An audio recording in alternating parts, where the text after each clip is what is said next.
Salut tout le monde, c'est Cool747. Aujourd'hui on se retrouve pour un petit tuto. Ça fait assez longtemps que j'en ai pas fait. Alors aujourd'hui je vais vous apprendre à faire un petit effet avec DigiFX. C'est ce que nous allons voir. Donc je l'ai mis sur mon dernier edit, du moins je l'ai utilisé. Donc on va voir tout de suite quel est l'effet en question. Voilà, c'est ceci. Alors, je vous montre vite fait. C'est ces barres qui arrivent très vite avec cet effet aussi de tremblement. Donc ça fait vraiment stylé dans les montages. Et vous allez voir que c'est pas très compliqué. On va utiliser DigiFX Skew et aussi Twitch. Voilà, donc on va aller sur After Effects. J'ai importé mon clip, j'ai fait un petit ralenti dessus. Et donc sur le calque d'effets que vous mettez à l'endroit où vous voulez, vous allez aller dans Effets, DigiFX, Digi Skew. Voilà. Donc c'est un plugin à télécharger. Donc on va aller dans Color. Alors la Color, donc déjà ça va être la teinte de la Color, c'est-à-dire que là par exemple en sélectionnant le blanc, plus vous augmentez le lift, plus la couleur va prendre place dans la vidéo. Donc souvent moi je mets à peu près 12 pour faire un petit peu plus lumineux. Et la teinte de la couleur je la laisse blanche. On peut rajouter éventuellement un peu de contraste à 32. Et la contraste variante aussi. La contraste variante aussi à 32. Le brightness variant, donc ça c'est aussi à peu près l'endroit où se trouve notre brightness. Donc là il sera plus vers le bas. Donc on peut mettre à peu près moins 10. Voilà. Bon, après c'est un peu du pif hein, ce que je fais, tout simplement pour la simple et bonne raison. On va mettre un peu moins ici. Pour la simple et bonne raison que je pourrais vous mettre directement mon preset, mais je vous explique un peu les paramètres. Donc le noise c'est tout ce qui est le bruit. Le bruit, pas le bruit au terme du son, mais le bruit, l'espèce de neige qu'on voit là sur l'écran, qui reproduit un peu l'effet du bug.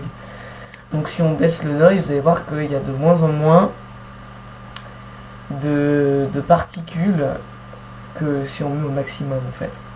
Donc moi je mets à 0, le noise variance à 0, le micro noise, donc ça c'est les mini petits points blancs, donc on va mettre ça à peu près à 12.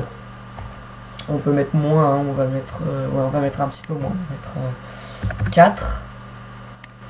Le noise width, donc ça j'ai pas vu exactement ce que ça faisait, enfin du moins j'ai pas vraiment compris. Apparemment ça serait peut-être le déplacement du noise, donc j'ai laissé comme c'était par défaut, je crois que c'était 25 ou autour de 25. Et le noise tempo, bon on va dire qu'on va mettre la valeur de 100. En fait le noise tempo c'est aussi la vitesse à laquelle se déplacent les points blancs. Alors la distorsion, donc ça c'est, vous savez quand ça se déplace on a une petite distorsion ici. Donc ça on peut régler un petit peu, donc la distorsion minimum. Alors moi souvent je mets 25 et maximum 50. Comme ça on a un effet de distorsion un petit peu plus atténué. Le tempo je le fais assez rapide, donc entre 50 et 100 pour que ça soit rapide. Comme ça on a un tempo on va dire plus rapide. Un petit peu comme dans ma vidéo. Ici c'est super rapide la distorsion. Après bon on a l'amplitude, donc plus on augmente l'amplitude, plus ça sera distort. Donc c'est un petit peu pareil que la distorsion minimum et la distorsion maximum. Donc moi souvent je mets 25. L'amplitude 2 je mets 45. Non, ça doit être l'inverse. Ou plutôt 25 aussi. Voilà, on va laisser 25.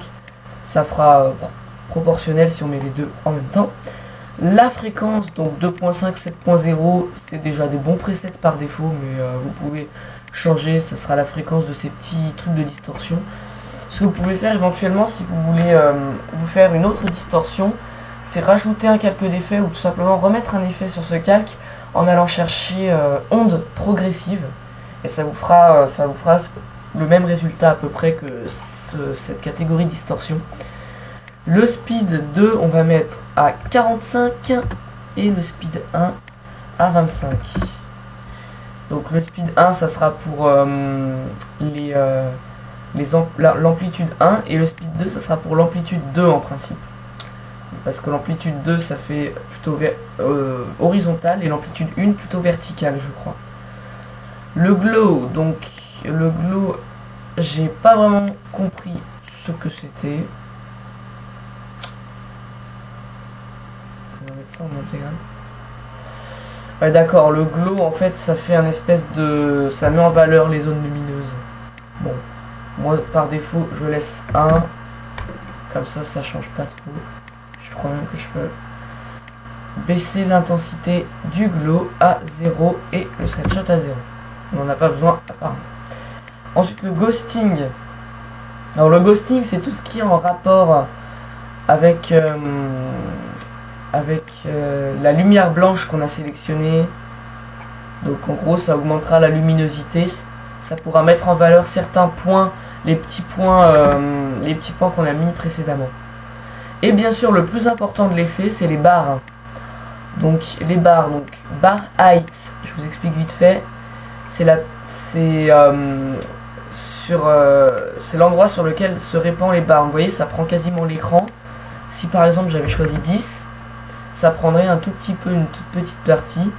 Donc moi souvent par défaut je mets 45 et je crois que c'est à peu près tout pour ça, pour les barres.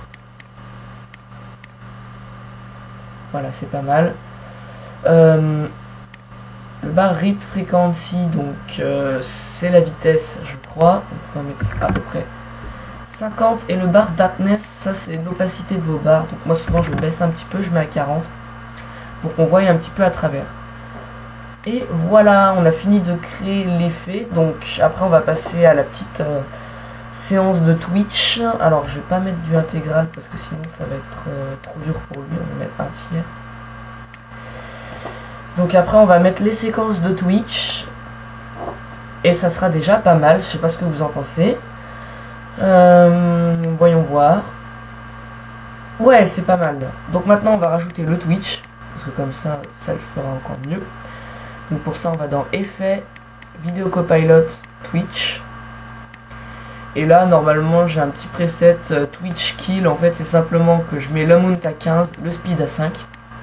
Et dans Unable je coche simplement slide. Après c'est bon. Donc dans slide vous pouvez mettre un slide à mount de 40 à peu près. Et voilà, ça c'est un bon preset. Bon après c'est pas non plus the preset mais voilà, là pour le moment on voit que ça le fait vraiment bien. Donc c'est la fin de ce tutoriel. Merci de m'avoir suivi. Vous pouvez vous abonner à ma chaîne, me suivre sur Twitter et sur Facebook. Sachez que je suis quand même plus actif sur mon Twitter que sur mon Facebook. Je suis bien sûr à l'écoute de vos demandes de tutoriels. Donc j'accepte toutes vos demandes de tutoriels. En général je les prends en compte, sauf si c'est des tutos que je n'arrive pas à faire. Mais en général je les fais. Et puis voilà, je vais faire une vidéo récapitulative avant la rentrée. Sur laquelle je vous montrerai... sur laquelle je vous expliquerai mes projets pour l'année prochaine. Et puis voilà, donc prochainement il va y avoir un montage qui sortira. Je vous donne pas plus d'informations pour le moment dessus. Sachez que ça va me permettre de rentrer dans une team. Je ne dirai pas plus que ça. Sur ce, à plus tout le monde et ciao bye bye. Pensez à partager la vidéo. Salut.